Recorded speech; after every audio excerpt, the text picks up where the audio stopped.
7 counties. At 12:56 p.m., a severe thunderstorm was located near Martin, moving east at 30 miles per hour. Hazard, 60 miles per hour wind gusts and quarter-size hail. This is a radar-indicated threat. Impact, hail damage to vehicles is expected. Expect wind damage to roofs, siding, and trees.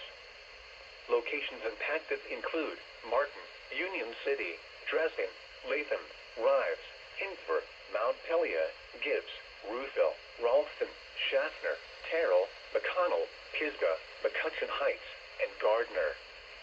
Repeating, a severe thunderstorm warning remains in effect until 1:30 p.m. for the following counties in Tennessee, Obion and Weakley.